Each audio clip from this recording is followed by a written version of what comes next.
반갑습니다. 오대영 라이브 오대영입니다. 명태균 특검 법안이 국회 본회의를 통과했습니다. 국민의힘은 당론으로 반대했습니다. 최상목 권한대행의 거부권 행사 가능성도 있습니다.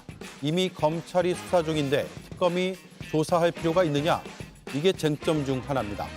하지만 과거에도 수사 중 특검을 도입한 전례들이 꽤 있었죠. 여야의 찬반 논리를 분석하겠습니다.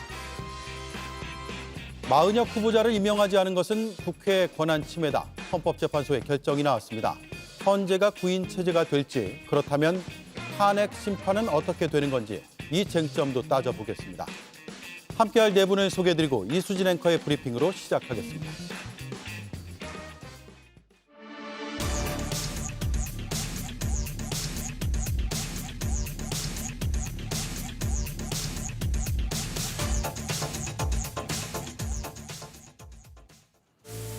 명태균 특검법이 오늘 국회 본회의를 통과했습니다. 국민의힘이 반대 당론을 정한 가운데 다소 묘한 장면도 나왔습니다.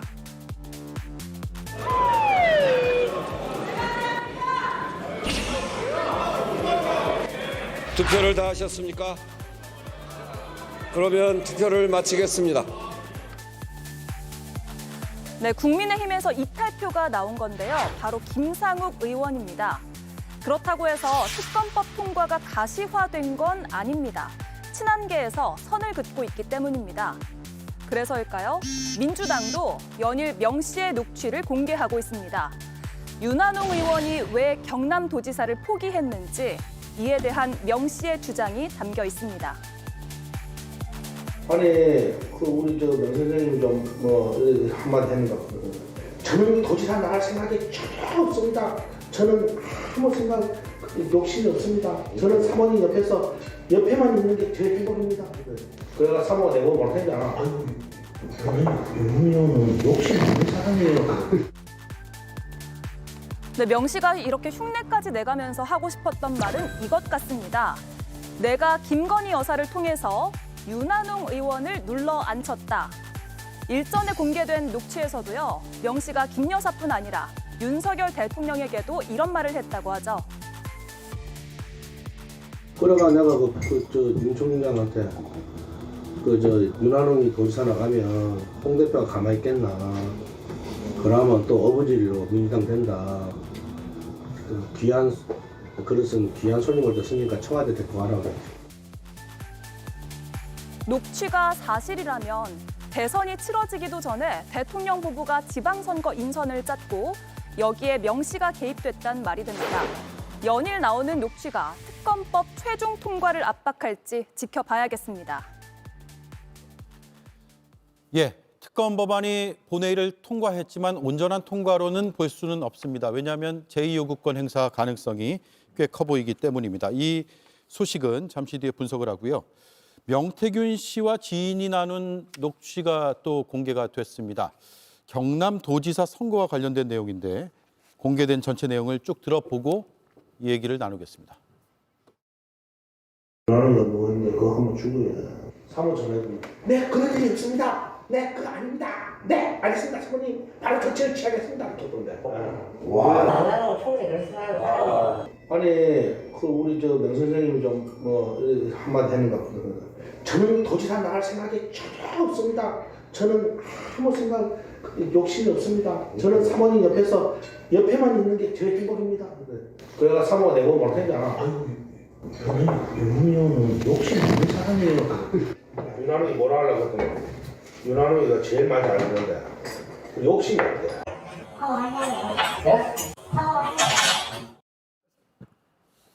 예, 명태균 씨의 그동안 주장이 본인의 녹취, 본인과 제3자의 대화 내용으로 알려졌는데 최근에 대통령 부부의 목소리가 담긴 녹취가 나오면서 이건 명 씨의 일방적인 주장으로 볼 수만은 없겠다라는 생각도 드는 상황입니다. 오늘 공개된 제3자와의 대화는 경남도지사 선거에 대통령 부인이 개입한 것인가 혹은 관여한 것인가를 의심해 볼 수 있는 내용일 텐데 신빙성이 어느 정도 있다고 보는지 일단 김유정 의원의 분석부터 들어보겠습니다.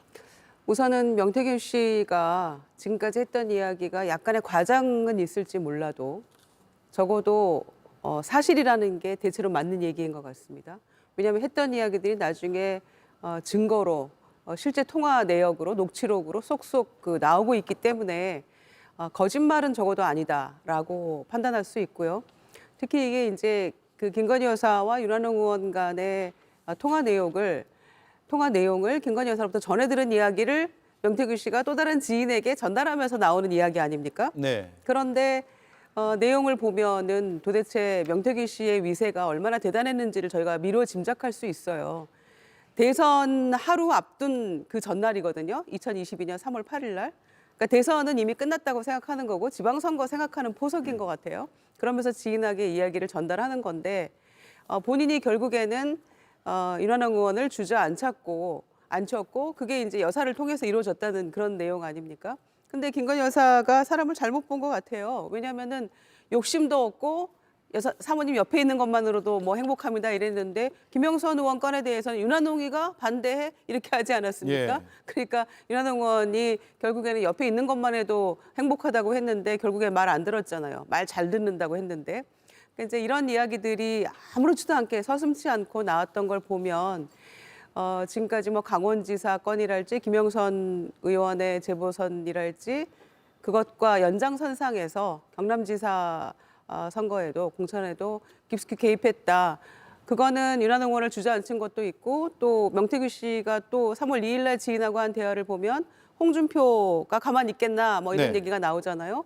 그러니까 홍준표 지사도 상당히 의식한 그런 발언인 것이고 또 실제로 2021년 7월 달에 보면은 박완수 의원이 명태균 씨한테 안부 문자도 보내고 저도 많이 도와주세요. 이런 게 보도가 된 바가 있잖아요. 네. 그리고 나서 며칠 있다가 아크로비스타에 가서 직접 그 대통령 부부, 뭐 당선되기 전이니까 부부하고 만나서 술도 마시고 소개를 직접 했단 이야기죠. 네. 그러니까 그런 일련의 과정을 쭉 봤을 때 소개받고 가서 술 마시고 얘기하고 했던 거는 2021년이고 이거는 2022년 3월에 이제 명태균 씨가 지인과 했던 대화니까 연장선상에서 계속해서 이 경남지사 선거에는 쭉 관여를 했던 것이고 본인의 어떤 그 계획대로 관철을 시킨 것이다라고 네.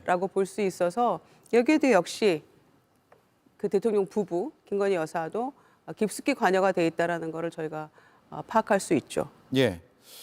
자, 그리고 이게 2022년 3월 8일 통화 내용인데 그로부터 엿새 전에 또 하나의 녹취가 있습니다. 이건 이미 공개가 된 바 있는 녹취인데 한번 들어보겠습니다. 그러가 내가 윤 총장한테 윤한홍이 도지사 나가면 홍 대표가 가만히 있겠나. 그러면 또 어부지리로 민주당 된다. 귀한 그릇은 귀한 손님을 뒀으니까 청와대 데리고 가라 그랬지. 아니 윤 총장이 내보고 윤한홍이는 행안부 장관을 시켜도 명박사 때문에 경남지사는 내가 안 내보냈기라고 2번 전화 와갖고. 예. 앞서 녹취에서는 주어가 사모님이었고 이 녹취에는 윤 총장입니다. 흐름은 비슷한 것 같아요. 네. 경남도지사 선거의 공천과 관련된 내용인 것 네, 같아요. 예. 그 시기를 보면 2022년 3월 그 시기에는 지금 명태균 씨가 양손에 떡을 쥐고 국민의힘 전체를 쥐락펴락했던 시기인 것 같아요. 지금 보니까 3월 9일 날 다른 이제 국회의원 선거뿐만이 아니고 6월 달에 있을 경남도지사 선거도 3월 달부터 논의해서 거기에 명태균 씨가 개입하고 예. 그 개입한 내용을 관철시키기 위해서 윤석열, 김건희를 동원시키고 이러한 메커니즘이 3월 달부터도 작동되고 있었구나라는 것을 정확히 알 수 있는 것입니다. 특히나 명태균 씨가 윤석열, 김건희를 통해서 홍준표 시장의 민원까지도 해결하려고 노력했던 사람, 자기가 원하는 사람을 또 공천을 받게 하고 또 그 동시에 홍준표도 불만이 없게 만드는 예. 그런 방법까지 다 고안해서 한 것 아닌가라는 것을 의심할 수 있는 부분이죠. 그러니 명태균 씨가 실제로 보이지 않는 얼마나 큰 손이었는지 명확하게 보이고 공천 개입 그리고 선거 개입 이런 부정선거가 국민의힘에서는 아주 횡행하게 이루어지고 있었다라고 하는 것들을 증명한다고 생각합니다. 네. 알겠습니다. 윤한홍 의원의 반론이 아직 전해지지 않고 있는 것으로 보이는데 입장이 나오면 저희가 방송 중에 파악을 해서 전해드리도록 하고요. 네. 그런데 지금 그 전체적인 진행 상황을 보면 민주당이 굉장히 고도의 언론 플레이를 하고 있다고 저는 판단할 수밖에 없습니다. 사실 지금 명태균 게이트와 관련한 뭐 USB나 황금폰이나 저는 개인적으로는 이미 민주당의 대부분의 내용이 들어가 있다라고 보고 있습니다. 그러면서 민주당이 하나하나 이렇게 그 관련한 내용들을 공개하고 있는데 민주당은 특검 공세를 할 게 아니라 본인들이 갖고 있는 명태균 게이트와 관련된 본질을 빨리 검찰에 제보를 해서 검찰이 충실히 수사할 수 있도록 하면 좋겠어요.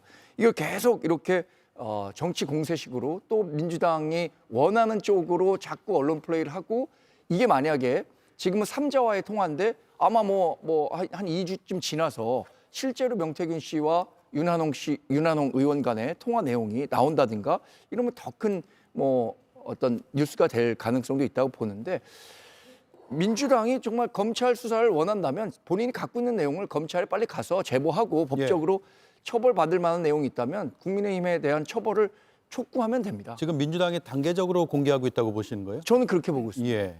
그럴까요? 어떻습니까? 반론을 제기하지 않을 수 없는데요. 이미 그 강혜경 씨가 검찰에 지금 문제되고 있는 공개되고 있는 거의 모든 내용들에 대해서 검찰에 강혜경 씨도 제출했고요. 명태균 씨도 이미 검찰에 USB 등을 해서 제출을 했습니다. 예. 검찰이 자료가 없어서 증거가 없어서 수사를 지금 뭉개고 있는 거 아니고요. 김건희, 윤석열을 덮기 위해서 지금까지도 계속 충견 역할을 하기 위해서 사건을 진행하지 않는 것이 이 정답인 거지 민주당이나 야당이 전달을 못해서 검찰이 자료가 없어서 수사를 못하는 건 전혀 아니다. 이미 작년 3월에 검찰이 다 제출했고 관련자 진술까지 다 끝낸 사건이다. 이 말씀을 다시 한번 확인해 드립니다. 저런 녹취가 다 있을까요? 검찰도 갖고 있겠죠? 다 있죠. 사실은 저건 명태균 씨의 이른바 황금폰 내지는 그 USB에 담긴 내용이 아니고 명태균 씨의 지인이 녹음을 했던 내용이고 이거는 벌써 작년에 일찌감치 검찰에 다 제출되어 있던 내용입니다. 그리고 윤한홍 의원은 직업공무원 출신이고 국회의원이 되기 전에 경남의 그 행정부지사를 역임을 한 적이 있어요. 네. 그러니까 국회의원이 된 다음에도 선수를 쌓아서 2022년 지방선거 때 경남도지사 선거에 도전할 거라는 소문이 정치권에서는 파다하게 퍼져 있는 상태였는데 지방선거를 앞두고 아예 출마 자체를 접었단 말이죠. 그래서 정치권에서는 왜 갑자기 그렇게 경남도지사의 꿈을 키워오다가 출마 자체도 하지 않고 접었느냐. 그러면서 그렇게 된 데는 뭔가 연유가 있지 않겠느냐라는 소문이 돌았는데 저 녹취 파일에서 드러나는 게 저래서 아예 출마도 못 해보고 접게 되었구나라는 거를 알게 할 수 있는 녹취 파일이죠. 근데 저 내용 보면 사실은 이 광역단체장이잖아요. 도지사잖아요. 어떤 면에서는 국회의원보다 훨씬 중요한 선거고 거기에 출마하는 사람들도 비중이 훨씬 높은 사람들도 볼 수 있는데 대통령 부부가 거의 개인적으로 그냥 결정을 다 해버린 거예요. 물론 그 과정에서 명태균 씨가 이런저런 역할을 분명히 많이 했고 또 많은 부분은 당시 그 당선도 되기 전이니까 후보자의 배우자를 통해서 해결을 했던 것이죠. 지금 보면 같은 날 실시되던 그러니까 2022년 6월 1일 날 지방선거와 동시에 실시되는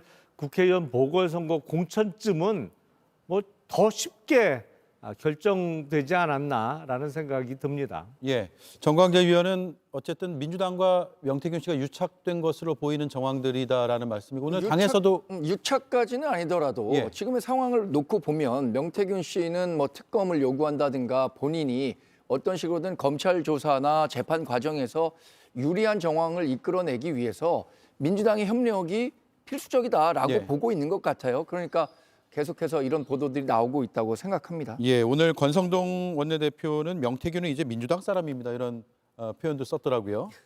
예. 아니, 국민의힘의 불리한 이야기들만 이렇게 속속 나오고 있으니까 이제 본인들에게 불리하면 민주당하고 유착이다 이런 얘기를 너무 쉽게 하는 것 같아요. 그리고 지금 탓을 하려면 검찰 탓을 해야죠. 빨리빨리 신속하게 수사를 해야 되는데 계속 민기적거리고 있지 않습니까? 이런 자료들을 검찰이 안 가지고 있을까요? 강혜경 씨가 그러니까 이제 지난번에 검찰이 다 압수수색하고 당무감사했던 자료들도 다 검찰이 가지고 있으면서 거의 다 알고 물어보더라 몇 가지만 이렇게 얘기를 한 바가 있지 않습니까? 그러니까 이런 유착관계나 공천 개입 문제나 이런 것들을 국민의힘이 대비 문건으로 가지고 있었다는 거 아닙니까? 본인들도 다 알고 있으면서도 그거 다 쉬쉬하고 계속 특검은 반대하면서 뭉개고 가는 거 아닙니까? 그러니까 국민의힘의 태도도 매우 바람직하지 않은 것이고 그다음에 검찰도 마찬가지입니다. 검찰도 이 수많은 증거와 자료들을 가지고 있으면서도 결국에는 그냥 중앙지검으로 이첩해버린 것 그거 외에는 한 일이 없잖아요. 이제 겨우 오세훈 시장의 그 후원회장이었다는 사람의 압수수색 그리고 오늘 교도소에 있는 명태균 씨 불러서 창원지검에서 조사하는 거 지금 이제 겨우 그 정도 중앙지검에서 시작을 하고 있는데 김상민 전 검사뿐만 아니라 작년 공천에 작년 22대 총선에서도 마산지청의 또 다른 검사도 명태균, 김영선, 정정식 의원 만나서 공천 부탁하고 이랬다는 거 아닙니까? 그러니까 검찰 인사들과도 내부에 뭔가가 이 명태균 씨와 모종의 관계가 있기 때문에 검찰이 수사를 이렇게 민기적거리는 거 아니냐라는 얘기도 나올 수밖에 없는 것이고요. 그 검찰이 진정성을 보이려면 김건희 여사 빨리 이 증거 수많은 녹취록들이 나왔는데 빨리 불러서 소환 조사를 하면 특검법 얘기도 잦아들 수 있는 문제였어요. 그런데 아무것도 안 하고 있잖아요. 그러니까 민주당으로서는 특검 얘기를 안 할 수 없는 것이고 이제 헌재에 아마 선고 이후에 재의결 절차에 들어갈 것 같은데 그때는 또 어떤 양상으로 이 결론이 나올지는 알 수 없는 거죠. 예. 자, 2시에 국회 본회의 열렸고요. 재석 274명, 찬성 182명, 반대 91명, 기권 1명으로 명태균 특검 법안이 표결에 의해서 통과가 됐습니다.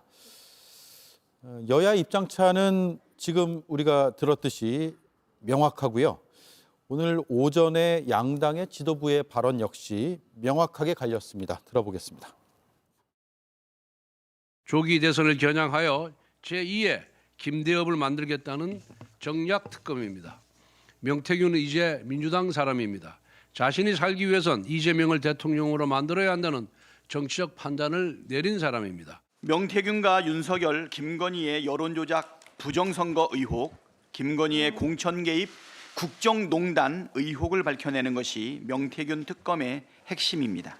윤석열이 이 같은 범죄 사실을 덮으려고 12.3 내란 사태를 일으켰다는 사실은 비상계엄 선포 이전으로 기억을 되돌려보면 더욱 뚜렷해집니다.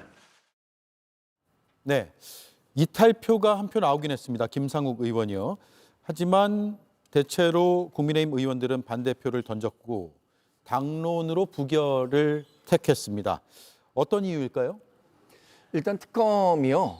첫 번째 특검이 갖고 있는 첫 번째 원칙이 예외성과 보충성인데 이 부분을 충족시키지 못하고 있다는 점이고요. 또 위헌적 요소를 제거했다고 민주당 얘기하고 있지만 위헌성이 여전하다. 그러니까 사법부 수장이 수사가 진행되고 있는 또 수사에 간접적으로 개입할 수 있는 정황이 있기 때문에 이것은 여야가 합의했을 때만 예외적으로 인정될 수 있거든요. 그런데 지금 여야 합의가 전혀 이루어지지 않은 상황에서 특정 정당의 요구대로 특검이 진행되는 것은 옳지 않다 이렇게 보고 있는 거고요. 무엇보다 이번 특검이 국민의힘을 대상으로 한 아주 정치적 성격의 특검이다라고 판단하고 있는 겁니다. 특히 이제 뭐 재의결 과정이든 아니면 여러 과정을 거치게 될 텐데 이것이 어쩌면 조기 대선이 실시될지도 모르는 과정에서 조기 대선에 직접적인 영향을 주는 쪽으로 수사가 진행될 수 있다는 측면에서 우려하고 있는 거죠. 이 특검 법안에 대해서는 최상목 권한대행이 우리 당이 요청한 것처럼 제2요구권을 행사하는 것이 불가피하다 이렇게 보고 불가피하다. 있습니다. 자, 위헌적이다, 정략적이다라는 것이 박수민 국민의힘 원내대변인의 발언이었고요. 아마 당의 입장은 그렇게 정리가 되는 것 같습니다. 정략적이라는 건 우리가 여기서 굳이 얘기하지 않겠습니다. 정치적인 목적이 아예 없다고 얘기할 수는 없으니까요. 다만 위헌적이냐 이 부분에 대해서 짤막하게 토론을 해볼까 합니다. 김용남 위원님, 최상목 권한대행이 거부권을 행사한다면 어떤 이유를 댈 것인가가 굉장히 중요한데 지금 말씀하신 대로 보충성과 예외성의 원칙을 훼손했다라고 밝힐 수도 있거든요. 그렇게 보십니까, 김용남 의원은? 뭐 그런 이유를 댈 수는 있고 또 늘 쓰는 표현이 있잖아요. 예. 여야 합의가 필요하다고 얘기는 할 수 있는데 이번 그 명태균 사건은 전형적으로 특검 수사를 통해서 의혹을 떨쳐버리고 가야 되는 사안이 아닌가 싶어요. 검찰에서 수사 중이라고는 합니다만 이미 3개월 이상을 가지고 있었습니다. 사실은 4개월 됐는데 그동안 수사 성과가 나온 게 없어요. 예.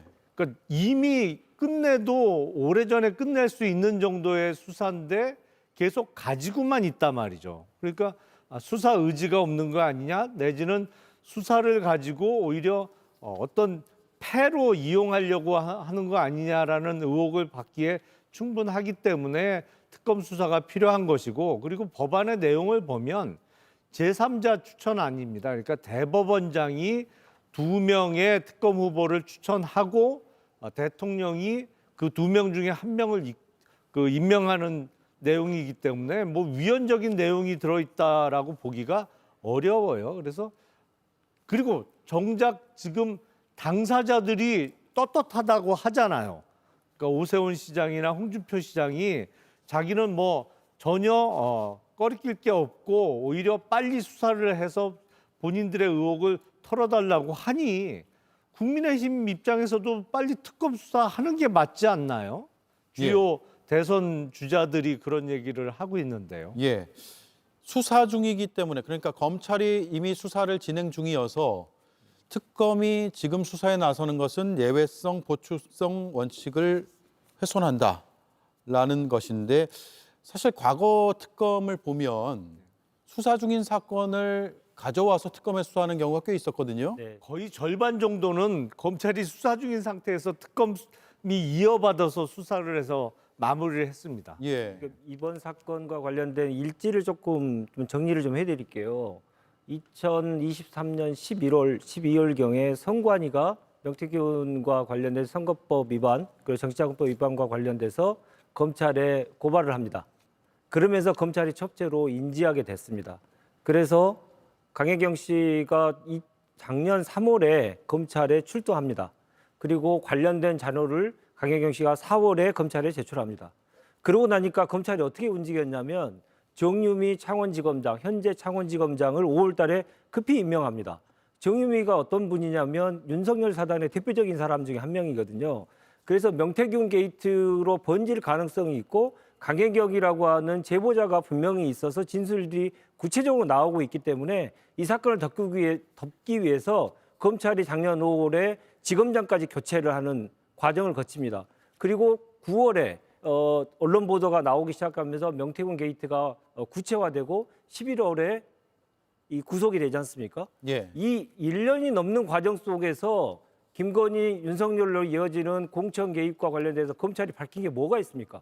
하나도 없습니다. 왜 안 밝혔겠습니까? 눈치 보느라고 안 밝혔고 애완간 여론을 하기 위해서 안 밝힌 거 아닙니까? 그러면 그것은 검찰이 도저히 수사할 수 없다라는 결론에 이르러서 특검이 검찰의 역할을 대신하는 것이 맞고, 그동안 그것이 우리의 15번의 특검에서도 계속 나왔던 일들입니다.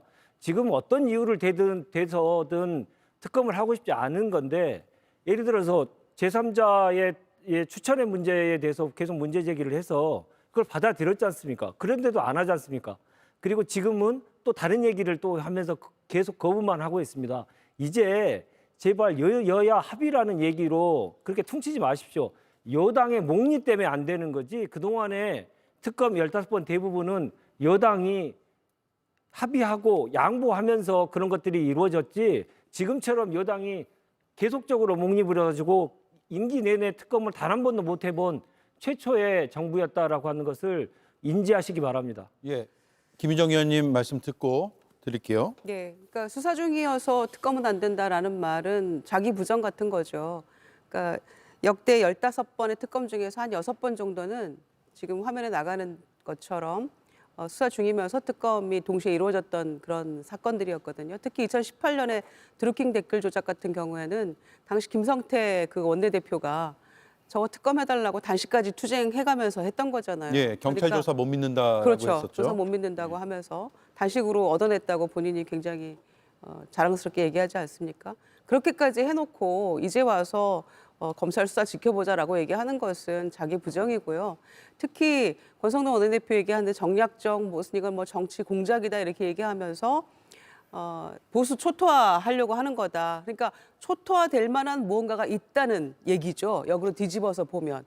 왜냐 오세훈, 홍준표 두 시장이 당사자들이 수사를 빨리 해달라, 뭐 특검도 나는 받겠다라고 얘기하고 있는데 왜 권성동 원내대표는 보수 초토화라고 얘기를 할까요? 그거는 뭔가 숨어 있다는 거죠.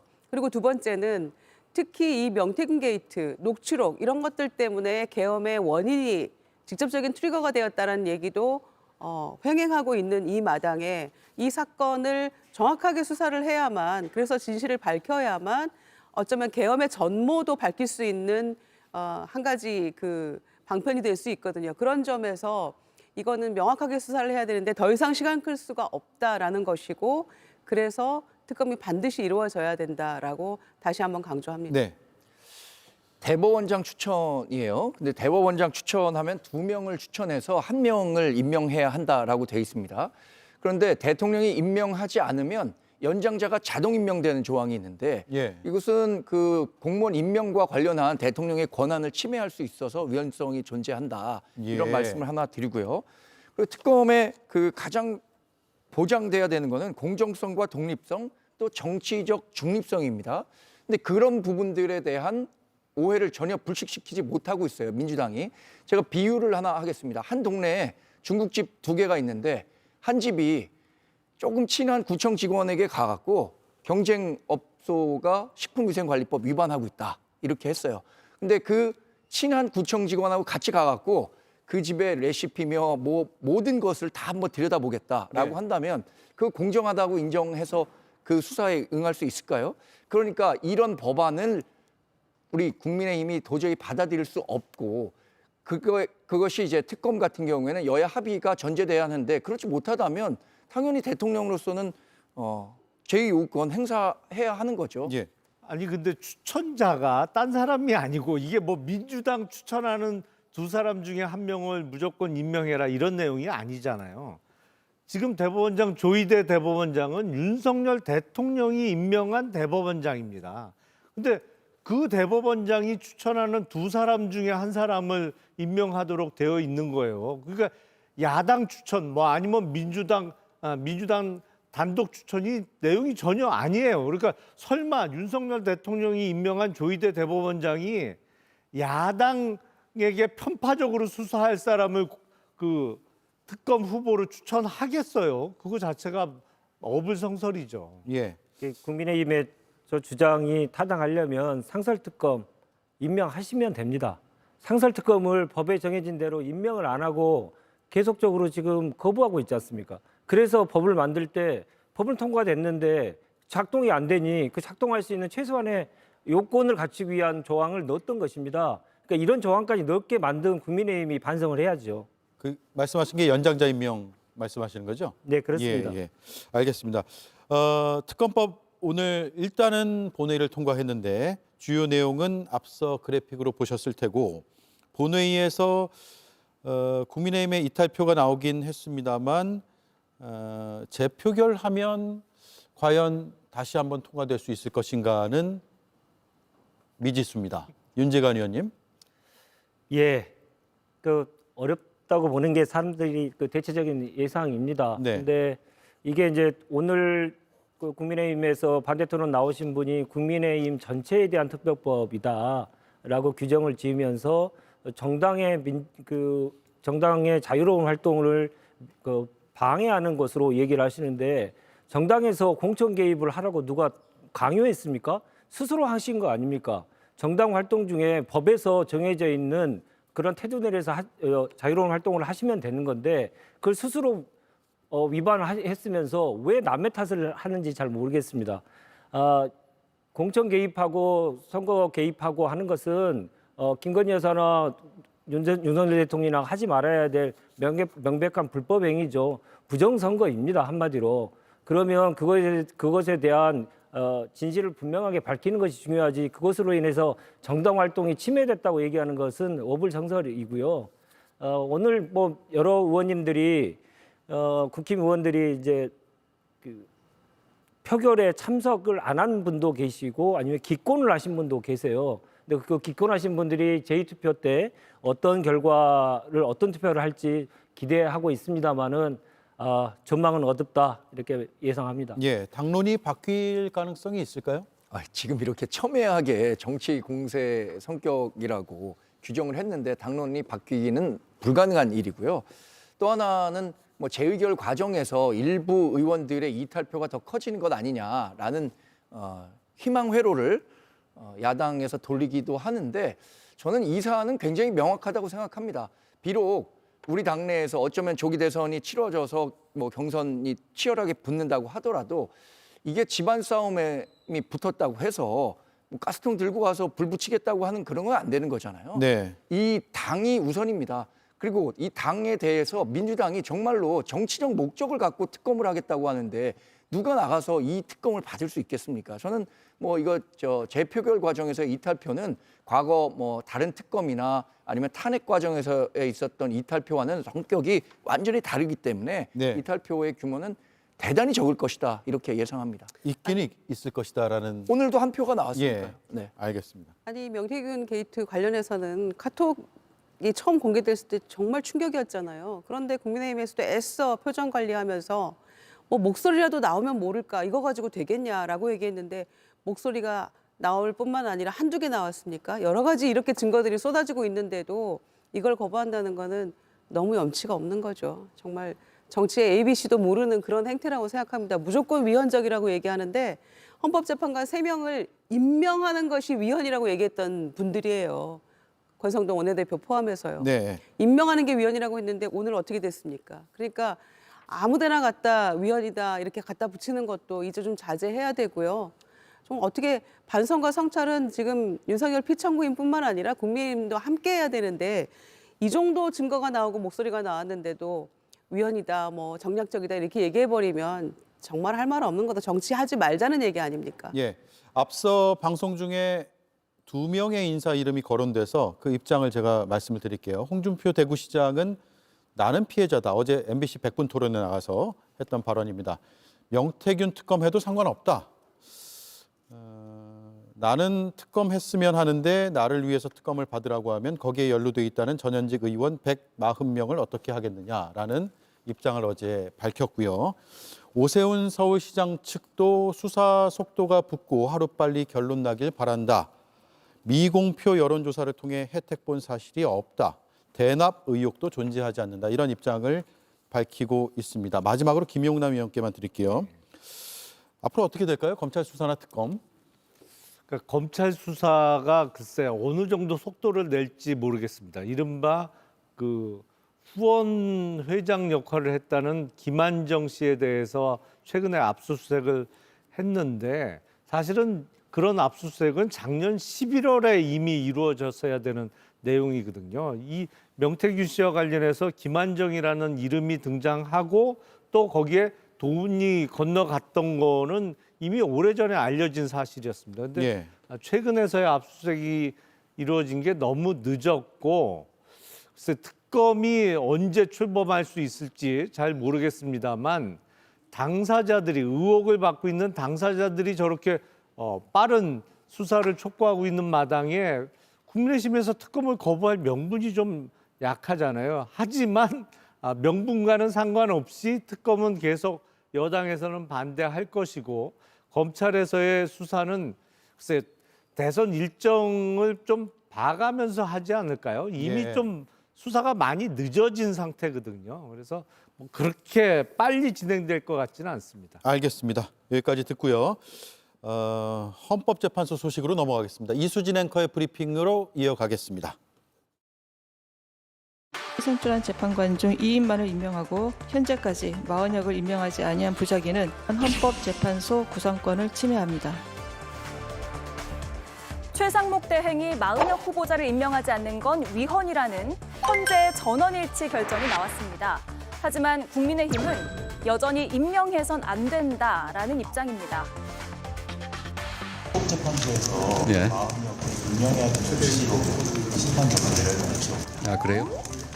대단히 유감이고 민주당이 단독으로 추천한 그 재판관에 대해서는 그 임명이 되면 안 된다고 생각을 합니다. 윤석열 대통령 측도요. 탄핵 심판 의결 정족수를 확보하기 위한 꼼수라면서 비판을 했습니다. 구인 체제를 완성해달라는 국회의장과 야당의 촉구가 나왔지만 최상목 권한대행은 숙보에 들어갔습니다. 헌재 결정에 대해서 존중한다면서도 결정문을 잘 살펴보겠다라고 밝혔을 뿐입니다. 당분간 임명이 보류될 것 같다는 기류가 감지되는데요. 다만 임명이 되더라도 우려의 목소리는 있습니다.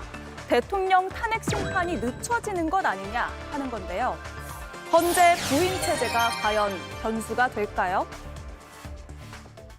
네, 제일 궁금한 것 두 가지. 최상목 권한대행이 임명을 할 것이냐 아니냐. 또 하나는 구인 체제가 된다고 가정하면 현재 진행 중인 탄핵 심판은 어떻게 될 것이냐입니다. 하나씩 뜯어보죠. 김유정 의원님, 최 대행이 임명할까요? 지금 서두르지 않겠다라고 얘기를 하고 있거든요. 그러니까 임명을 하더라도 지금 당장 오늘 내일은 아닌 것 같아요. 그런데 헌재에서 이렇게 결론을 내리면은 지체 없이 임명하는 게 그게 합헌적인 건데 당장 오늘 해라 뭐 이렇게 얘기가 없다는 이유로 최 대행이 지금 당장 서두르지는 않겠다라고 얘기를 하고 있어서 뭐 금명간에 할 것 같지는 않습니다. 그러나 임명은 하겠죠. 혹은 한덕수 총리에 대해서 이제 다시 직무 복귀할 가능성이 뭐 있다고 보기 때문에 최상목 대행의 입장에서는 그러고 나서 그 결론이 내려지고 나서 아마 그 한덕수 총리에게 이거를 미루지 않을까 뭐 이런 생각도 들게 되고요. 그래서 당장 하는 게 사실은 헌법에 부합하는 일인데 조금 미룰 것 같고요.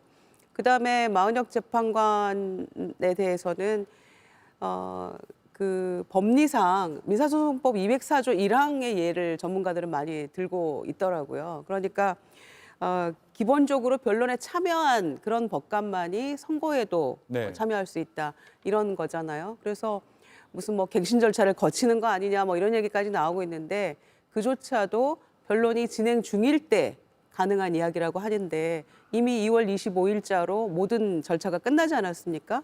그리고 지금 매일같이 평의를 열고 있는 상황이기 때문에 마은혁 재판관이 설사 임명이 되더라도 대통령 탄핵 그 선고와 관련해서는 관여할 수 없다는 것이 일반적인 생각이고 저도 거기에 동의합니다. 네, 한 번에 답을 다 주셨네요. 감사합니다.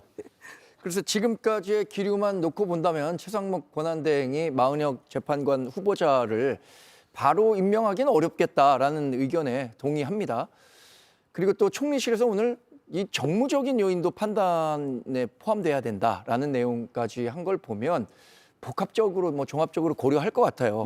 그리고 한덕수 총리가 지금 탄핵 기각되느냐 아니면 인용되느냐의 갈림길에 있는데 저희는 누가 보더라도 한덕수 국무총리가 대통령 권한대행으로 다시 복귀할 것으로 예상하고 있습니다.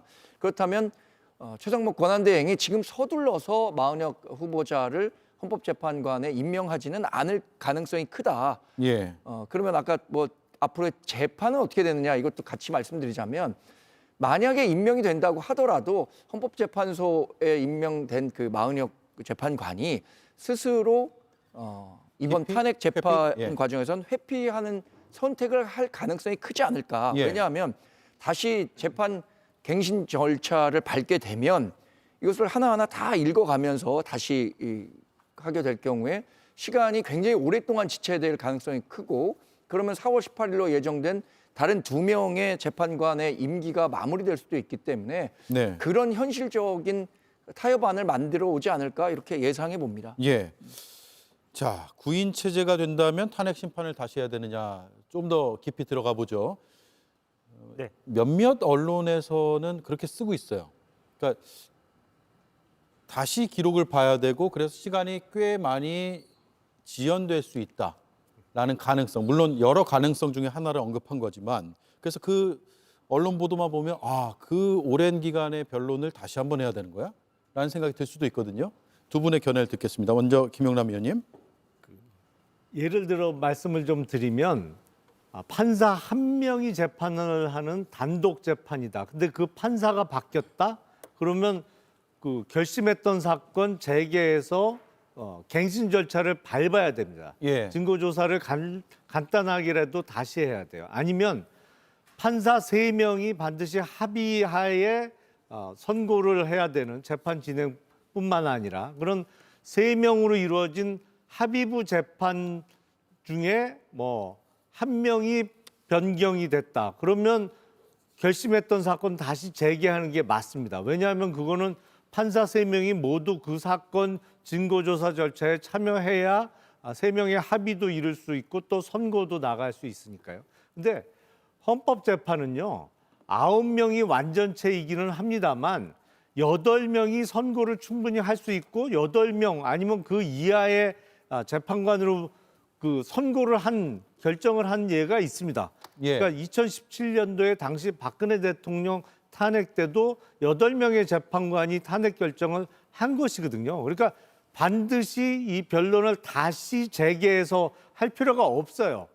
그렇기 때문에 이거는 마은혁 재판관이 추후에 임명이 되더라도 변론 재개를 해서 증거조사를 다시 거칠 필요가 없이 결심할 때 있던 8명의 재판관들이 그 선고를 하면 되는 겁니다. 그 선고에서 마은혁 재판관이 빠져도 아무 법적인 문제가 없고요. 다만 최상목 권한대행이 정무적 고려를 더 하겠다, 살펴보겠다고 하는데 이거는 명백하게 법률 위반의 문제가 생깁니다. 헌법재판소에는 즉시 하도록 되어 있고요. 그 즉시의 효력은 정부, 우리나라 그 모든 국가기관이 다 기속되기 때문에 네.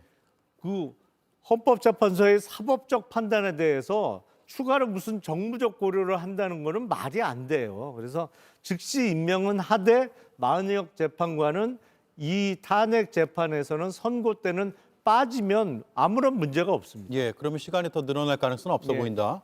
네, 전체적으로 거의 대부분 말씀해 주셨는데 변론 재개의 가능성이 아예 없는 것은 아니다. 이 말씀을 좀 추가적으로 드립니다. 예. 변론을 재개해서 만약 임명이 된다면 변론을 재개해서 완전체가 되는 구인이 최종 결론을 내릴 가능성도 배제할 수는 없는데 지금 예상하고 있는 아주 장기간에 걸친 지연이 될 것이다. 라고 예상하는 건 전문가들에게 물어보니까 또 그렇지 않다고 합니다. 네. 지금 탄핵 소추를 하고 있는 변호인단들에게도 똑같은 답을 제가 얻었는데요. 그렇게 해서 너무 많은 시간이 지체돼서 이게 또 어떤 큰 문제가 벌어질 것처럼 얘기하는 것도 일종의 임명하지 않기 위한 꼼수의 또 하나의 방법 아닌가, 그런 논리를 전개하는 거 아닌가, 이런 생각도 저는 해봤습니다. 예. 특히 추가적으로 말씀드리면 아까 권영세 비대위원장의 얘기는 정말 대한민국의 헌법을 완전히 능멸한 자의 그 전형적인 모습을 보여주고 있지 않습니까?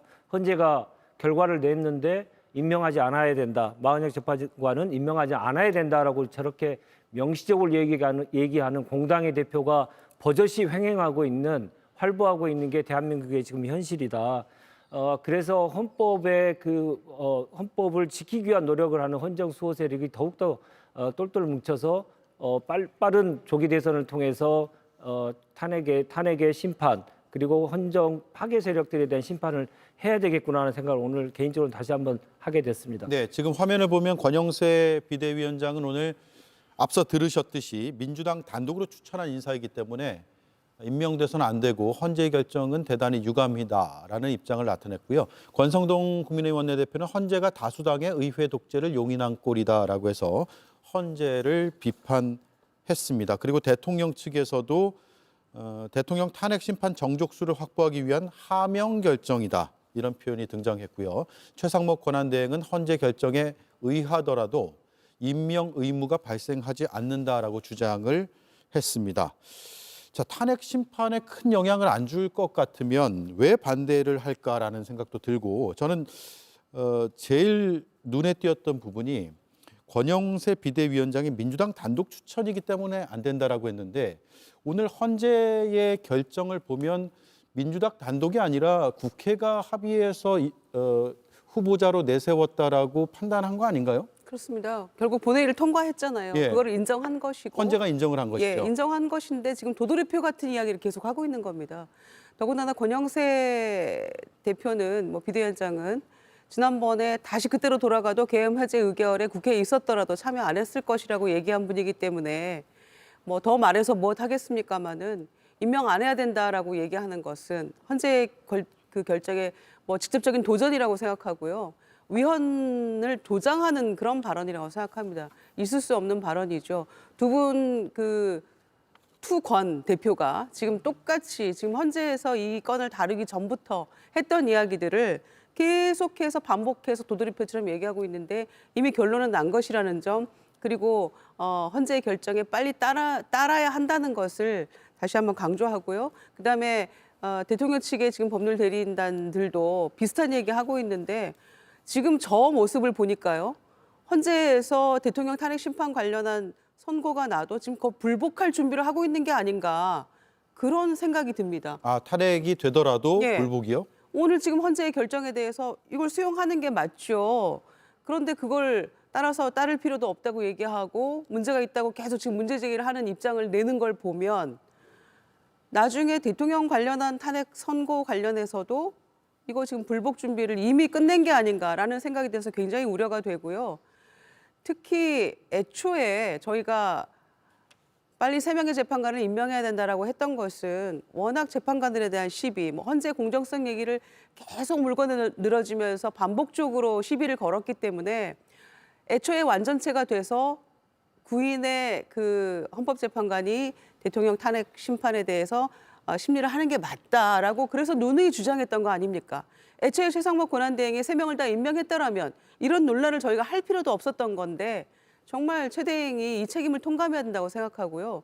집권 여당으로서 마지막까지 이런 이 구차한 변명과 위헌 조장 발언을 서슴지 않고 하는 것은 정말 문제 있다는 얘기를 다시 한번 드리고 싶네요. 지금 헌재 재판관 임명 결정에 대한 권한쟁의 심판 결과에 대한 여당과 윤 대통령 측의 반응을 보면 다음 달에 헌재가 탄핵 심판을 인용하는, 그러니까 대통령에 대한 파면 결정을 하더라도 정무적 고려를 해보고 수용 여부를 결정하겠다, 이렇게 나오지 않을까 모르겠어요. 예. 아니, 사법기관에, 우리나라 최고 헌법 해석 기관의 사법적인 판단에 대해서 웬 정무적 고려를 운운합니까? 전 이해가 안 돼요. 예, 그렇지는 않겠죠? 아니, 당연히 그렇지는 않죠. 헌법재판소에서 정말로 만약의 경우에 윤석열 대통령에 대한 탄핵이 이루어진다고 하더라도 불복은 가능한 이야기도 아니고 그거를 불복한다고 해서 받아들여질 것도 아니고 하기 때문에 이것은 선택 가능한 영역이 아니다. 헌법재판소가 탄핵을 인용하면 대통령은 탄핵이 인용되는 거죠. 우리 정당이, 그리고 또 여당이고 앞으로 계속해서 정권을 재창출해야 가는 과제를 갖고 있는 당이 어떻게 헌법재판소의 판결에 대해서 불복할 수 있겠습니까? 다만 이런 문제들을 제기하고 있는 거죠. 우리는 헌법재판소가 그래도 적어도 정치적 이념성이 덜한 사람들이 헌법을 판단할 수 있는 그런 분이 돼야 되는데, 마은혁 후보자 같은 경우엔 과거에 인민노련에서 활동했다는 거 다 알고 계실 거고요. 그리고 또 국회 폭력 점거로 민노당 보좌관 12명이 기소됐었는데 공소기각이라는 판결을 내려서 누가 보더라도 이건 정치적 편향성이 있는 판결을 내렸다라고 하는 분이에요. 아무리 헌법재판소가 대통령 3인, 대법원장 3인, 국회 3인 이런 정치적 후견주의가 있다고 하더라도 그래도 수용 가능한 정도의 이 정치적 인식을 갖고 있는 분이어야 하는데 그렇지 않다는 점에서 계속해서 우려를 제기하고 있는 거고요. 예. 왜 이게 중요하냐면 이번 탄핵 재판뿐만 아니라 앞으로 제기되는 헌법 소원과 관련해서 헌법재판소가 다 일일이 판단을 할 겁니다. 예를 들어서 헌법 84조 대통령은 소추되지 않는다. 이 부분도 어쩌면 헌법재판소에서 판단을 해야 될 가능성이 있는데 이렇게 이념적인 편향성이 있는 분이 헌법재판관의 일원이 된다면 예. 이런 문제 제기할 수밖에 없는 거죠. 예. 아니, 그런데 마은영 후보자를 제외한 8명의 헌법재판관이 결정을 오늘 했는데 그거는 왜 지금 임명해야 된다라고 결정을 했음에도 불구하고 지금 국민의힘은 임명해서는 안 된다는 입장이잖아요. 그 지금 마은혁 후보자에 대한 문제점을 상당히 오래 말씀하셨는데 그 사람 제외하고 8명이 결정한 것도 지금 따르지 못하겠다는 게 국민의힘 입장 아닙니까? 예, 알겠습니다. 자, 헌법재판소에 대해서는 정당마다 보는 시각이 차이가 꽤 있는 것 같습니다. 국민의 시각도 차이가 있는데요. 여론조사 결과가 오늘 나왔습니다. 일단 대통령이 파면될 것이다, 64. 직무 복귀할 것이다, 28%의 의견을 나타냈습니다. 대통령 탄핵 가능성을 높게 보고 있는 것으로 나타나고 있는데, 자, 이 얘기를 할 예정이지만 하나 더 보겠습니다. 헌법재판소에 대한 신뢰도 조사도 있었어요. 신뢰가 52%고요. 불신이 44%로 나타났습니다. 그러니까 파면은 될 것으로 보는데 신뢰도가 파면의 필요성만큼은 나오지 않았단 말이에요. 답변이 어떻게들 해석하시는지 네 분의 말씀을 골고루 듣고 넘어가겠습니다. 먼저 김유정 의원님. 우선은 헌재에 대한 불신이 44%나 나왔다는 게 참 놀랍긴 한데요. 피청구인 측이나 국민의힘에서 헌재에 대한 공정성에 문제가 있다라고 해서 뒤흔들었던 것, 그러니까 요란한 정치 공세가 일정 부분 먹혔다, 소위 그런 생각도 한편 들게 됩니다. 그러나 그럼에도 불구하고 신뢰한다는 쪽이 절반이 넘기 때문에 저는 뭐 국민의 합리적 판단을 믿으려고 하고요. 두 번째는 지금 그 파면 64%, 복귀가 28%. 이 안에는 이제 여러 가지 아마 그 여론조사 시점도 담겨 있다고 보는데 24일부터 26일까지 사흘간 조사한 건데요. 예. 그거는 25일 날 헌재에서의 최후 진술을 듣고 난 그 여론도 포함이 일부 됐다고 생각합니다. 67분간의 피청구인의 그 진술을 들으면서 저는 다수의 국민들은 아마 이미 판단이 끝났을 거라고 생각하고 더 절망했을 거라고 생각합니다. 그런 여론이 많이 반영이 됐다고 생각하고요. 그리고 계엄 초기에 굉장히 뭐 7대3, 뭐 8대2 이 정도로 이제 파면 그 탄핵 가능성을 높게 이제 여론조사가 나왔었는데 점점 격차가 조금 줄어들듯 하다가 다시 또 벌어지고 있는 것에는 서부지법 폭동 사건 그 영향도 저는 상당하다고 보고요. 그리고 뭐 헌재를 공격하자랄지 뭐 그런 폭동 모의 이런 것도 지금 경찰에서 60건 이상 수사 중에 있지 않습니까? 그런 모습들을 보면서 이렇게 가서는 어떤 민주주의 회복이나 헌정질서 수호라는 차원에서 더 이상 안 되겠다라는 어떤 국민의 여론이 많이 반영이 된 거라고 생각합니다. 네. 그래서 선고가 뭐 언제 날지는 지금 아직 뭐 헌재에서 발표는 안 했습니다만은 저는 갈수록 아마 다시 계엄 초기의 이 상황으로 여론 지형이 바뀌지 않을까. 빨리 이걸 끝내야 된다, 정리를 해야 된다라는 쪽으로 갈 거라고 생각합니다. 네.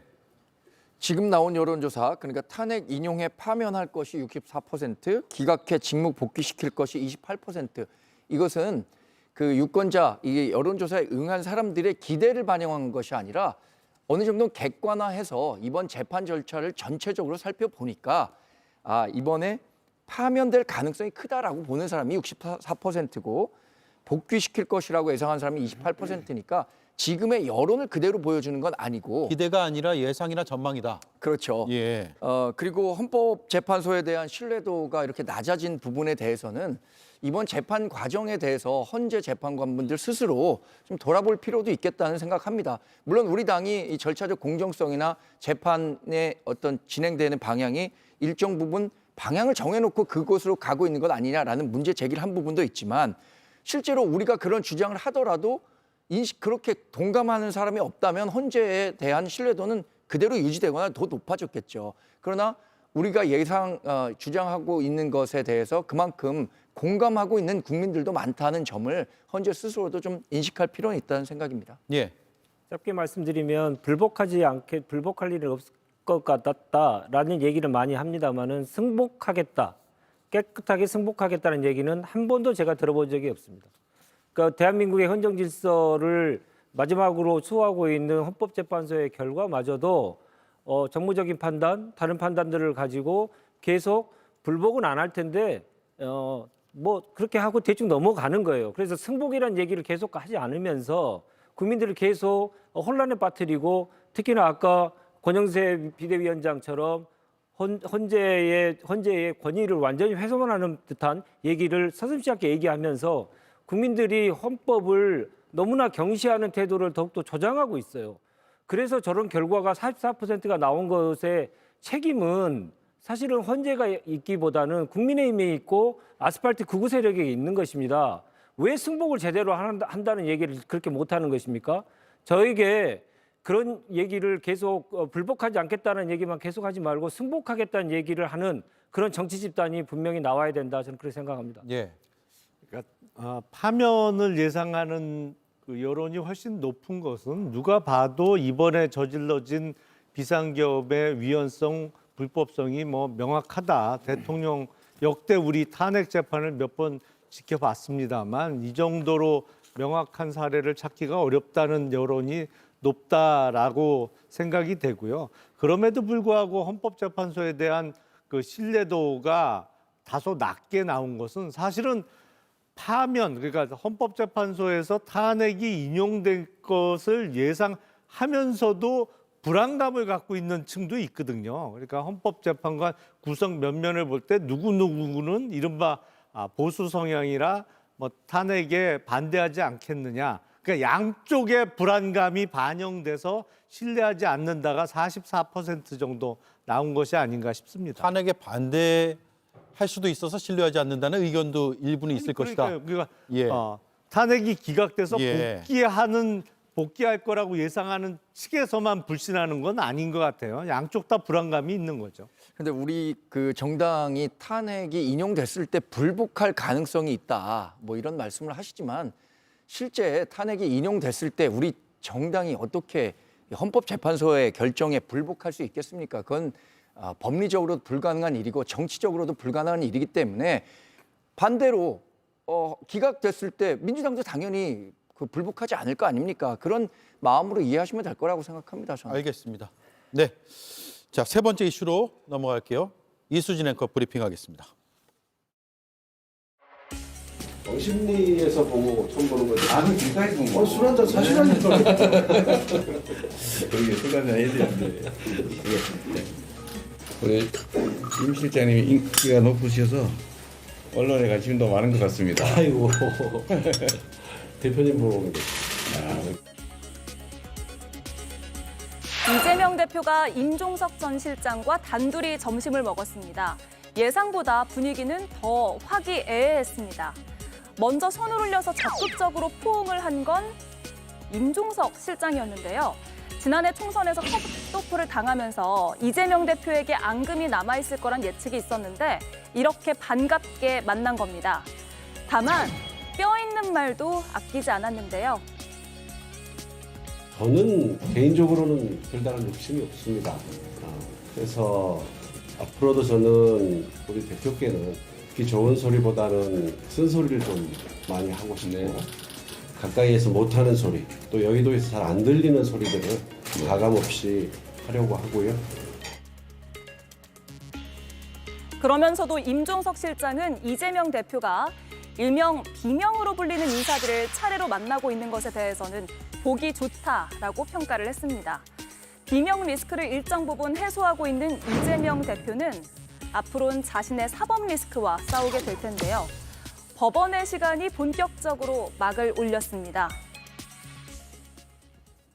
네, 이재명 대표의 선거법 위반 혐의 항소심 선고일이 3월 26일로 잡혀 있습니다. 그 결과가 조기 대선이 펼쳐진다면 영향을 줄까 안 줄까 상당히 많은 이야기들이 오가고 있죠. 김유정 의원님 어떻게 보고 계세요? 우선은 2심 항소심에서 무죄가 나온다면 게임은 끝나는 거죠. 게임은 끝이다. 네. 그런데 이제 유죄가 나오더라도 당에서 이제 많은 분들 얘기하기는 공직선거법에서 징역형이 나오는 경우는 극히 드물거나 거의 없는 이야기거든요. 그래서 벌금형 아니면 아마 무죄일 것이다. 이렇게 많이 예상들을 하고 있어요. 그리고 설사 유죄가 나오더라도 이제 그거는 뭐 어느 정도가 나올지는 가봐야 되겠습니다만은 민주당의 어떤 대선 경선 그 가도에는 이상이 없을 거라고 생각합니다. 예. 현재처럼 그냥 갈 거고요. 아마 출마하게 될 것이고 그리고 경선 구도 자체에도 크게 변화는 없을 거라고 생각합니다. 그게 왜냐하면은 지금 이 윤석열 정권 그 출범 전후로 지금 거의 3년째 소위 이재명 대표에 대한 여러 재판과 뭐 이런 거는 이미 국민들이 다 알고 있는 주제의 사실이거든요. 그렇기 때문에 지난 총선에서도 뭐 여러 가지 예측은 많았습니다마는 그 모든 상황을 뚫고 압승을 했던 것이고요. 그래서 이미 알려진 여러 가지 그 이야기들이기 때문에 크게 영향받지 않을 것이다. 그래서 그게 그렇게 당내 대선 경선 자체를 판을 흔들 만한 어떤 변수가 되지는 않는다라고 저는 생각합니다. 경선에서는 큰 변수가 되지 않을 것이다라는 말씀이고요. 본선은 어떻습니까? 지금 경선에 큰 문제가 되지 않는다는 게 민주당의 현실이라는 것을 모두 알고 계실 겁니다. 저 역시 2심에서 지금과 같이 징역 1년에 집행유예 2년이라는 실형이 나온다고 하더라도 이재명 대표가 민주당 대통령 후보가 안 되는 일은 0%다. 이렇게 자신 있게 말씀드릴 수 있을 것 같습니다. 왜냐하면 지난 3년간 이재명 1급 체제를 만들기 위해서 여러 가지 권력 구조들을 다양하게 안전장치를 마련해 뒀거든요. 그럼 본선에서 어떻게 될 것인가? 이 부분은 좀 얘기가 달라질 것 같습니다. 지금 정권 교체 여론과 정권 재창출, 그러니까 정권 연장 여론이 뭐 일정 정도 오차 범위에 있는 경우도 있고 그렇지 않은 경우도 있지만 대부분의 경우에 이재명 대표의 그 지지율은 정권 교체 여론보다는 낮은 건 사실입니다. 그러니까 정권 교체가 필요하지만 이재명 대표에 의한 정권 교체에 대해서는 굉장히 우려하는 분들이 많은 거죠. 특히 중도층에 있는 분들이 그런 선택을 할 가능성이 크다고 보기 때문에 저는 이재명 대표가 이렇게 선거법 2심에서 피선거권 박탈에도 불구하고 대통령 후보가 나오는 시나리오에서는 우리 정당이 좋은 후보를 내서 원팀으로 간다면 충분히 뭐 다음 대선도 가능성이 있다 이렇게 보고 우리 정당도 그렇게 준비를 할 거라고 생각합니다. 네, 윤재관 의원님 생각은요? 네, 똑같은 비슷한 생각입니다. 뭐 경선에는 전혀 지장이 없을 텐데 이제 본선 때 어떤 영향을 미치고 중도층에게 어떻게 비칠지에 대한 우려와 걱정들이 있는 건 사실이죠. 근데 2심의 결과가 어떻게 나올지 모르는 가운데 또 기후일 수도 있고요. 그래서 3월 26일까지 지켜봐야 될 문제가 아닌가 싶습니다. 그러나 이 점은 좀 분명한 것 같아요. 국민의힘도 후보를 낼 거 아니겠습니까? 그리고 국민의힘도 뭔가의 선거 조기 대선이 열리면 본인들의 주장을 얘기하고 할 텐데 이재명 대표 뒤따라가는 일만 그만하시고요. 국민의힘도 지금 집권을 하는 정당이고 또 앞으로도 집권을 추구하는 정당이지 않겠습니까? 그러면 본인들은 어떤 역할을 할 것이며 지금 가장 큰 문제인 내란숙의 윤석열과의 관계는 어떻게 정리할 것이고 김건희 문제는 어떻게 정리할 것인지에 대한 자기 입장을 분명히 얘기해야지 이재명 재판만 내내 임기 내내 이 정부 임기 내내 3년 내내 이재명 재판만 바라보고 검찰 수사만 바라보는 그런 모습이 좀 안쓰럽다 못해 이제 좀 너무한다. 이분들은 정치하고 싶은 이유가 단지 이재명 하나 거꾸로뜨리는 게 정치학을 목적인지 다시 한번 묻고 싶습니다. 네. 자, 윤재관 의원님 말씀 듣고 이제 김용남 의원님 한 말씀 하시겠어요? 아니면 넘어갈까요?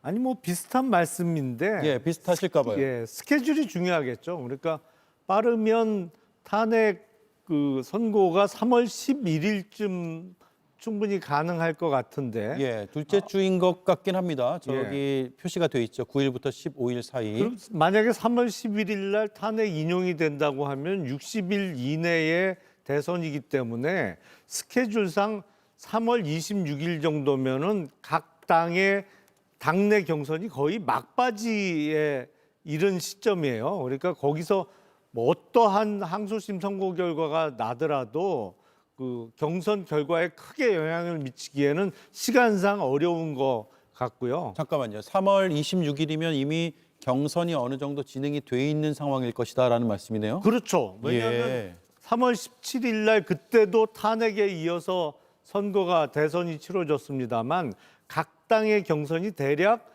탄핵 결정일로부터 20일 정도 흐른 시점에 후보가 다 결정이 됐었어요. 네. 그러니까 만약에 3월 11일 날 탄핵 인용이 된다고 하면 거의 3월 31일 전후로 해서는 각 당의 후보가 결정되거든요. 그러니까 3월 26일 날 항소심 선고가 어떤 결과가 나오더라도 민주당뿐만 아니라 다른 당도 경선이 거의 막바지거든요. 그러니까 결정적인 영향을 끼치기에는 시간으로 볼 때 어려울 겁니다. 예. 근데 윤재관 대변인께서 질문을 주셨어요. 국민의힘은 이재명 대표 아니면 할 게 없습니까? 이렇게 질문을 주셨으니까 답변을 좀 드리겠습니다. 이재명 대표가 모든 우리 대한민국 정치의 논란의 중심에 있기 때문이에요.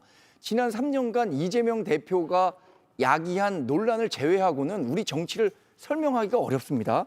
예를 들어서 뭐 줄탄핵이라든가 방탄 국회 또 뭐 세금 삭감 이런 것들이 대부분 이재명 대표가 피선거권 박탈 전에 조기 대선을 이끌어내기 위해서 했었던 이야기들이기 때문에 이 이재명 대표를 빼고는 한국 정치를 논할 수가 없는 거죠. 그래서 우리 국민의힘은 이재명 대표에 대한 이야기를 하고 있는 겁니다.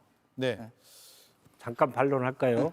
제가 민주당은 아닙니다만은 예. 이재명 대표 얘기를 한 이유는 뭐냐면 국민의힘과 윤석열 정권이 집권 내내 한 일이라고는 정적 제거를 위해서 검찰 권력을 동원하고 그것도 안 되다 보니까 이제 군대까지 동원한 그러한 계엄까지 한 사람들 아닙니까?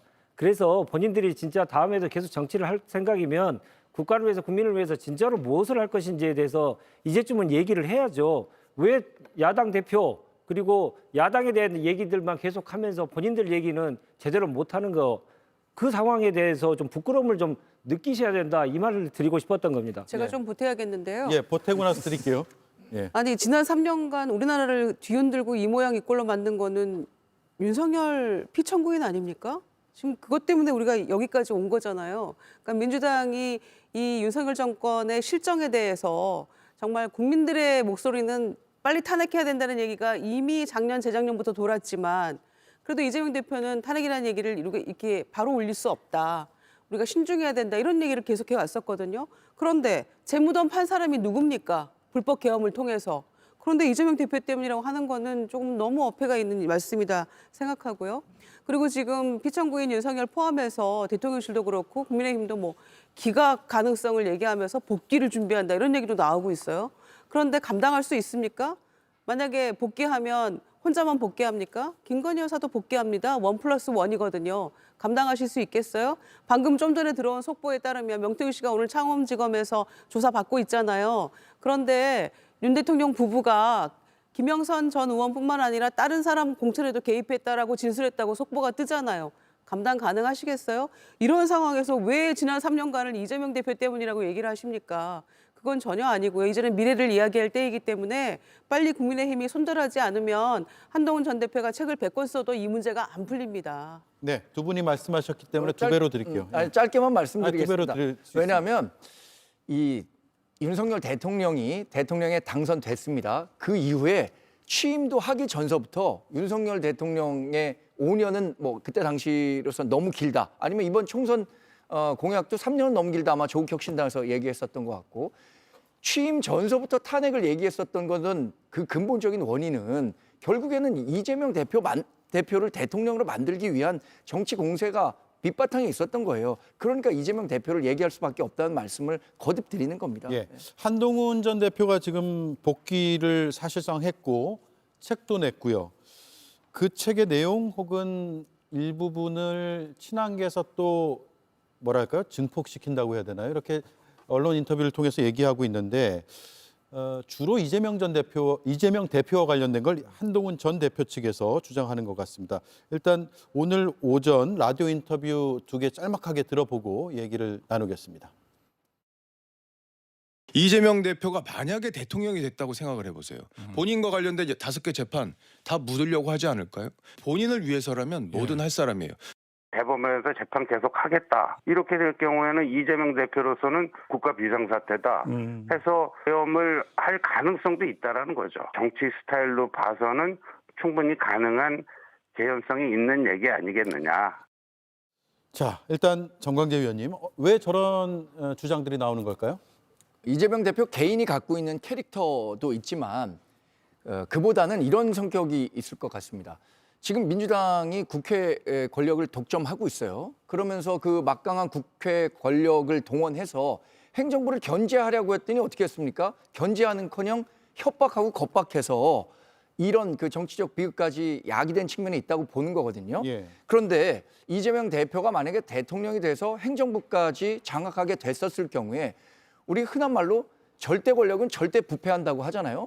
행정, 입법, 사법 이 모든 그 3권을 한 정당이 갖게 됐을 때 정치적 위험성 이런 부분들을 걱정하기 때문에 이재명 대표의 민주당을 계속해서 견제하는 목소리를 내고 있는 거라고 생각합니다. 예, 바로 드릴게요. 네, 계엄이라는 끔찍한 단어를 저렇게 아무렇게나 올려도 되는 겁니까? 그리고 한동훈 대표가 책을 썼다고 하기에 뭐 자기네 어떤 반성과 성찰이 담겨 있는, 왜냐하면은 이 윤석열 정권의 굉장히 중요한 한 축이었잖아요. 그러면 반성 성찰이 먼저 해야 되는데 그런 얘기는 없고 이재명 대표 가장 위험한 인물이라는 등 계엄을 이런 얘기하는 거는 물론 가장 센 사람에게 공격을 해야 본인이 동반 상승할 수 있다는 매우 정치적 고려를 한 것 같긴 합니다만 계엄이라는 얘기를 함부로 올려서는 안 된다고 생각하고요. 아마 민주당 의원들이 먼저 가서 온몸으로 막을 겁니다. 그런 일이 있을 수 없는 일이고요. 더군다나 우리나라 헌정사상 불법 계엄의 DNA는 국민의힘 이 계열 당에서 계속 나왔던 거 아닙니까? 그 DNA가 흐르는 거 아니에요? 그런데 그거를 민주당에 갖다 붙입니까? 이건 어불성설이죠. 이거는 정말 그 모욕적인 발언이기 때문에 한동훈 대표가 잠시 공백기를 가지고 책 들고 복귀했는데 번지수 잘못 찾았다고 생각합니다, 저는. 예, 윤재관 의원님. 네, 반성과 성찰이 없다라고 하는 것은 지금 윤석열의 마지막 최후 진술의 모습과 비슷하지 않습니까?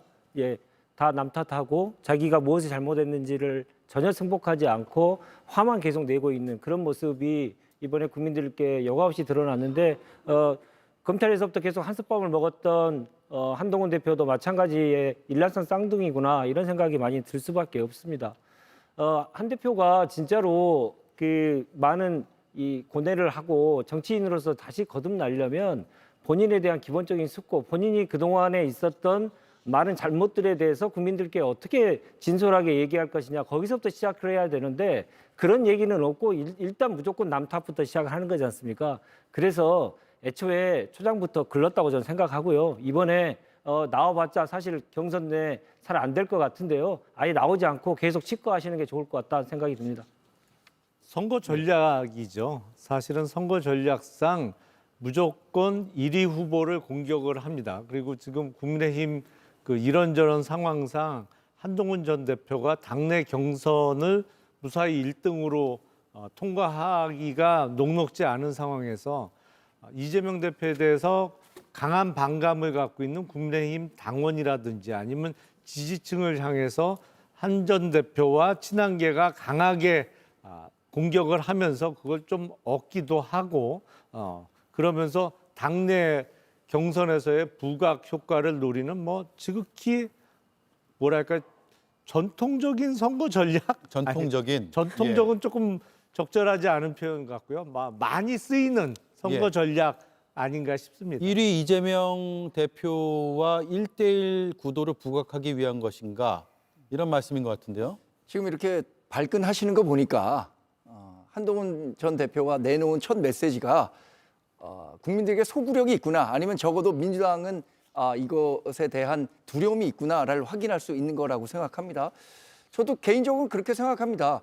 과연 우리 당 후보가 이재명 민주당 대표와 누가 그 가장 경쟁력이 있는가를 우리 당 지지자들이나 중도에서는 판단할 것 같아요. 예. 그러면 누가 이재명 대표에 맞서서 이길 수 있고 잘 싸울 수 있는가 이런 부분들을 잘 부각시키는 게 아주 효과적인 선거 전략이 될 수 있다고 생각하거든요. 네. 지금의 반응이 이런 그 효과를 저는 반증하고 있다고 생각합니다. 예. 이재명 대표 재판 얘기하다 이렇게 흘러왔는데 마지막으로 제가 김용남 의원께 이거 정말 궁금하기도 하고 여러 의견들이 있거든요. 이재명 대표는 헌법 84조에 대한 학계 해석을 얘기하면서 대통령이 되면 진행 중인 재판이 멈춘다는 것이 다수설이다라고 이야기를 했거든요. 학계에서 어떻게 판단을 할까요? 이거는 정말 그 오로지 해석의 문제죠. 예. 우리 헌법과 법률에는 대통령의 불소추 특검만 규정되어 있지 이미 기소된 경우에 재판을 어떻게 해야 되냐는 명문의 규정이 전혀 없거든요. 그러니까 네. 순수한 해석론인데 불소추 특권을 헌법에서 왜 정해놨느냐. 대통령의 재임 기간 중에는 형사상의 문제로 신경 쓰지 말고 직무에 전념할 수 있도록 해주자. 그래서 내란과 외환죄를 저지른 경우 빼고는 기소가 안 되도록 규정한 거로 봐서 네. 어느 게 다수설이냐. 보는 사람마다 입장이 다 틀려요. 근데 네. 제가 법조인의 한 사람으로서 제 의견을 말씀드리면 적어도 사실심 재판, 그러니까 1심과 2심의 재판은 정지되는 게 맞다고 봅니다. 네. 근데 피고인이 법정에 출석할 필요가 전혀 없는 대법원에서 이루어지는 거는 법률심이고 서류심이기 때문에 출석을 누구나 다 안 하거든요. 모든 피고인이. 그래서 법정에 나갈 필요가 전혀 없는 대법원의 법률심은 진행할 수 있는 거 아닌가? 저는 이렇게 해석합니다. 대법원이 판단하면 예. 된다는 말씀이네요. 예. 자, 이렇게 정리를 하죠. 오늘 다양한 이야기를 다뤄봤습니다. 다음 시간에 또 뵙겠습니다. 고맙습니다.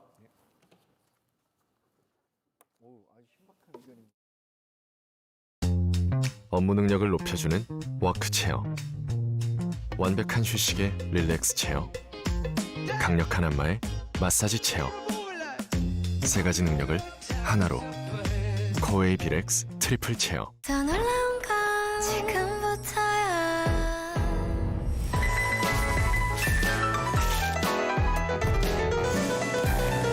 다른 걸 먹기엔 내가 아깝잖아. 치즈인 이유 프라닭 치킨. 잠깐! 지금 놀랄 때가 아니야. 파루돈탁스 허브 프레쉬로 잇몸 질환 예방 효과를 경험해봐. 잇몸 케어는 상쾌한 허브 프레쉬로.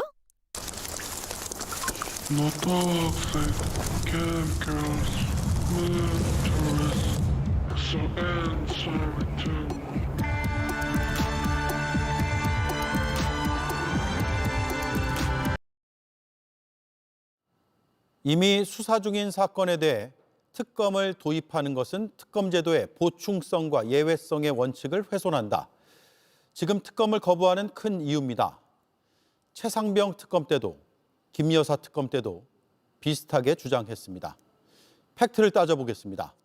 역대 15번의 특검 가운데 수사 진행 중에 도입된 건 6번, 비율로 40%입니다. 2018년 드루킹 특검이 대표적 사례입니다. 경찰이 수사 중이었지만 자유한국당은 진실이 묻힐 수 없다며 단식 농성 끝에 특검을 출범시켰습니다. 2021년 대장동 사건 때에도 검찰이 아닌 특검만이 답이라고 했습니다. 논리를 내세우지만 논리적으로 보이지 않는 이유가 바로 여기에 있습니다. 특검이 필요치 않다는 점을 설명하려면 자기 부정적 논리가 아닌 합리적 논리가 필요해 보입니다. 앵커 한마디였습니다. 화이트 펄? 처음 봐요. 예쁜데? 여기까지? 선이 살아난 것 같아. 마데카 프라임 화이트 펄. 하나로 다 돼요. 감기엔 콜대왕. 뭐해 너? 콧물엔 그린. 기침엔 블루. 코안엔 레드. 증상별로 색다르게 콜대원. 밤에도 쩌반. 리스테린. 구강 고민과 작별할 시간. 양치 후에도 입속에 남아있는 유해균이 다양한 구강 문제의 원인이죠. 양치 후 바로 쓰는 리스테린 토탈 케어로 입속 유해균 99.9% 억제 효과, 입냄새부터 구강 케어까지 리스테린 토탈 케어. 하루하루를 잘 채워나가는 것, 가족의 건강을 생각하며 네이처메이드가 만들고 있습니다. 비타민 E를 영양성분 기준치를 풀로 채운 종합 비타민. 미국 판매 1위 비타민 네이처메이드. 오대영 라이브 마치겠습니다. 내일 뵙겠습니다. 고맙습니다.